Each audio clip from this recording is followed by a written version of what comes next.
పేదవాడి పక్షాన నిలబడతాం, ప్రజా గొంతుకై నినదిస్తాం. వాయిస్ ఆఫ్ వాయిస్లెస్, తెలుగువారి మనస్సాక్షి సాక్షి టీవీ. సాక్షి టీవీ ప్రసారాల కోసం మీ స్థానిక కేబుల్ ఆపరేటర్ను వెంటనే సంప్రదించండి. నారాయణ కాలేజ్ వేధింపులకు మరో విద్యార్థి బలయ్యాడు. విజయవాడలో భవానీపురం నారాయణ ఇంటర్ కాలేజ్లో సెకండ్ ఇయర్ చదువుతున్న జీవన్ సాయిని మార్కులు తక్కువ వచ్చాయని లెక్చరర్ కొట్టాడు. మనస్తాపానికి గురైన జీవన్ ఇంట్లో ఆత్మహత్యకు పాల్పడ్డాడు. తన బిడ్డ చావుకు నారాయణ కాలేజ్ యాజమాన్యమే కారణమని జీవన్ తల్లి శిరీష ఆరోపిస్తున్నారు. తన బిడ్డని అందరి ముందు కొట్టడంతో మనస్తాపంతో ఆత్మహత్య చేసుకున్నాడని కన్నీరు మున్నీరుగా విలపిస్తున్నారు.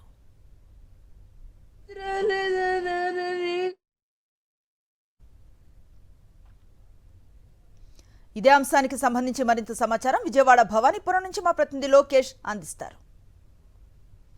విజయవాడ భవానీపురం నారాయణ కాలేజీలో ఇంటర్ చదువుతున్నటువంటి విద్యార్థిని మార్కులు తక్కువ వచ్చాయని కొట్టడంతో మనస్తాపానికి గురై ఆత్మహత్య చేసుకున్నటువంటి ఘటన తీవ్ర కలకలం రేపుతున్నటువంటి పరిస్థితి. ప్రస్తుతము అబ్బాయి మృతదేహాన్ని ప్రభుత్వ ఆసుపత్రిలో ఉంచారు. ప్రస్తుతం తల్లిదండ్రులు అబ్బాయి మృతి పట్ల రోధిస్తున్నటువంటి పరిస్థితి. అసలు ఏం జరిగింది, నారాయణ కాలేజీలో లెక్చరర్స్ ఆ అబ్బాయిని ఏ విధంగా వేధింపులకు గురి చేశారు? మనతో పాటు మృతుడి యొక్క తల్లి ఉన్నారు, అదేవిధంగా బంధువులు ఉన్నారు. అమ్మ, ఏం జరిగిందండి? ఏం జరిగింది? కాలేజీకి వెళ్ళనంటే 10 రోజుల నుంచి వెళ్తున్నాను. నిన్న మ్యాథ్స్లో 0 వచ్చిందని ఎంఈఆర్ సార్ కొట్టారమ్మా. నేను ఇంకెళ్ళను, కాలేజీలో అందరు నవ్వారు. నువ్వెందుకు వేస్ట్గా వస్తున్నావు అన్నారంట. చేతుల మీద కొడితే చేతులన్నీ నొప్పులని ఏడ్చాడు రాత్రి. నేను డ్యూటీకి వెళ్ళేసరికి పని చేసుకున్నాడు నా కొడుకుని ఎవరు తెచ్చిద్దారు ఇప్పుడు? అమ్మా, కాలేజీలో ఒత్తిడికి ఇట్లా అయిపోయిందమ్మా నా కొడుకు.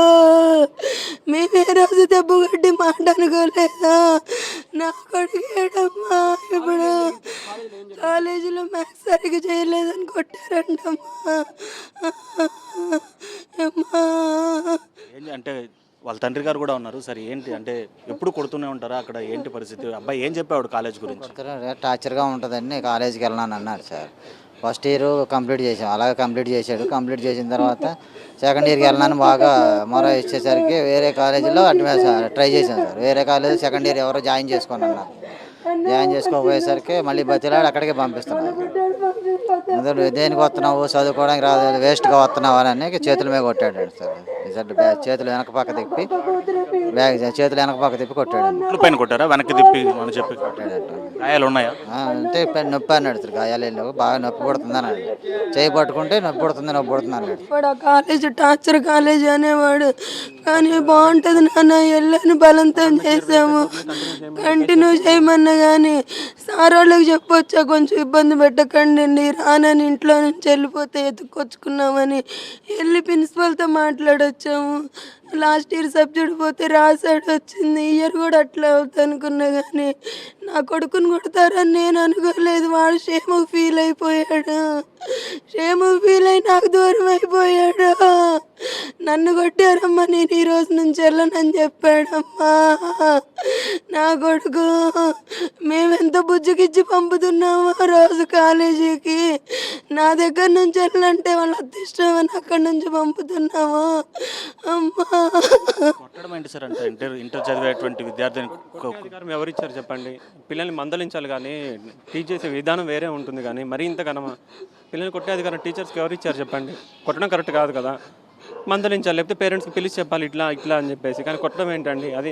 అది ఈ రోజుల్లో పిల్లలు ఎలా ఉన్నారు, ఎంత సెన్సిటివ్గా ఉన్నారు చెప్పండి. కనీసం పేరెంట్స్ మందలించినా కూడా ఇదిగా ఉన్నారు.